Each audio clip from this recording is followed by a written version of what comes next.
வணக்கம் மக்களே. S, thumbnail பார்த்துட்டு நிறைய பேர் வீடியோக்குள்ள வந்திருப்பீங்க.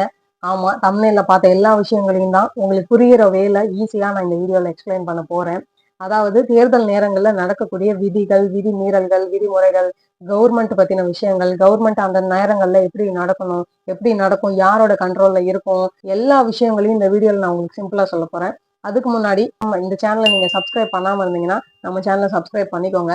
அப்போனாதான் எனக்கு ஒரு மோட்டிவேஷனல் கிடைக்கும். இந்த மாதிரி விஷயங்களை மக்கள்கிட்ட கொண்டு வந்து சேர்க்கணுன்ற எண்ணம் எனக்கு இன்னும் ஒரு தூண்டுதலா இருக்கும்.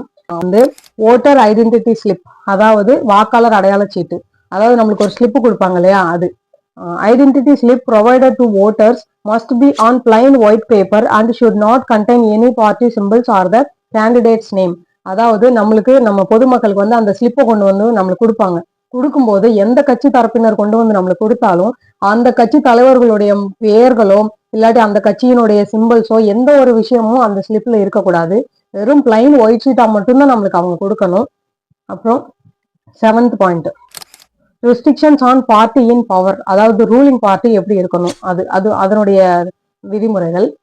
Ministers cannot use government vehicles, aircraft or personal for election works. Official visits must not be combined with election campaigning. அதாவது அந்த அமைச்சர்கள் மினிஸ்டர்ஸ்லாம் இருப்பாங்கல்ல, அவங்க வந்து அவங்களுடைய பர்சனல் யூஸ்க்காக கவர்மெண்ட் வெஹிக்கிள்ஸ், ஹெலிகாப்டர்ஸ், ஏர்கிராஃப்ட் அந்த மாதிரி எதையுமே யூஸ் பண்ணக்கூடாது. அதே மாதிரி பொது வெளியில நடக்கிற அந்த ஃபங்க்ஷன்ஸ், கேர்மனி அந்த மாதிரி எந்த விஷயங்களையும், ஒரு இனாகிரேஷன், ஃபவுண்டேஷன் அந்த மாதிரி எந்த விஷயங்களையும் மினிஸ்டர்ஸ் போய் அந்த நேரங்கள்ல கலந்துக்க கூடாது. அதே மாதிரி தேர்தல் பணிக்காக அவங்களுடைய தேர்தல் பணிக்காகவும் மீட்டிங்ஸ்க்காகவும் பிரச்சாரங்களுக்காகவும் கவர்மெண்ட் சம்பந்தப்பட்ட எந்த ஒரு விஷயங்களையும் யூஸ் பண்ணக்கூடாது.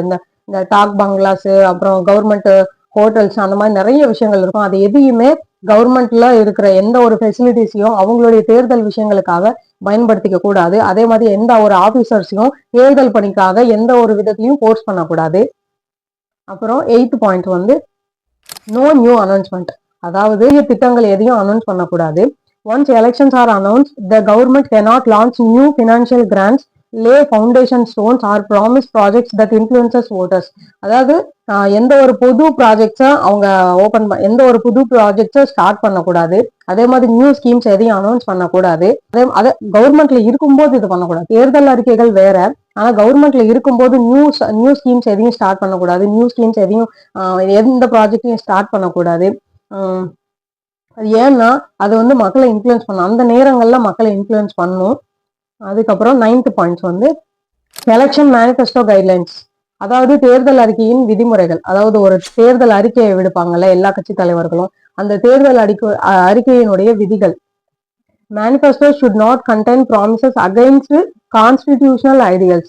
Parties must explain the rationale and how they will fund the promised schemes. அதாவது ஒரு தேர்தல் அறிக்கை அறிவிக்கும் போது அந்த தேர்தல் அறிக்கையில அவங்கனால அந்த ஸ்கீம்ஸை எப்படி, அந்த ஃபண்டு நம்ம கவர்மெண்ட் கிட்ட ஃபண்டு இருக்கா இல்லையா, எப்படி அந்த ஸ்கீம்ஸை நம்ம பண்ண முடியும்ன்ற ஒரு ஆதாரத்தை அவங்க வந்து காமிக்கணும். அதே மாதிரி நம்ம அரசியலமைப்பு, இந்திய அரசியலமைப்பு சட்டத்துக்கு கீழே சட்டங்களுக்கு எதிராவோ விரோதமாவோ எந்த ஒரு ஸ்கீம்ஸும் இருக்கக்கூடாது.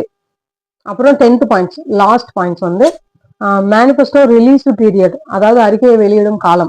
இந்த டியூரேஷனுக்குள்ள இந்த நாட்கள், இந்த தேர்தல் அறிக்கை அறிவிக்கிறாங்கன்னா அதுக்குள்ளேயுமே இவங்களுடைய அந்த தேர்தல் அறிக்கை எல்லாத்தையும் அனௌன்ஸ் பண்ணிடணும். அந்த சைலன்ஸ் பீரியட் இருக்கும்ல, அந்த 48 hours வந்து அவங்க சைலன்ஸ் பீரியடா இருக்கும். அந்த நேரங்கள்ல எந்த ஒரு தேர்தல் அறிக்கையும் எந்த ஒரு பிரச்சாரங்களையும் மக்களை எந்த விதத்திலையும் இன்ஃப்ளூயன்ஸ் பண்ணக்கூடாது. ரொம்ப முக்கியமான ஒரு விஷயம். எல்லா தனிநபர்களுக்கும் சுதந்திரமா அவங்களுடைய வாக்குகளை செலுத்துறதுக்கு முழு உரிமைகள் வந்து தேர்தல் ஆணையம் நமக்கு பண்ணி கொடுக்கும். தேர்தல் ஆணையம் எல்லா விதங்களையும் பொதுமக்களுக்கு சப்போர்ட்டிவா இருக்கும். அதே மாதிரி ஆள் மாறாட்டம் பண்ணக்கூடாது. அதாவது இந்த கள்ள ஓட்டுன்னு சொல்லுவாங்களா, அந்த மாதிரி கள்ள ஓட்டு போடக்கூடாது.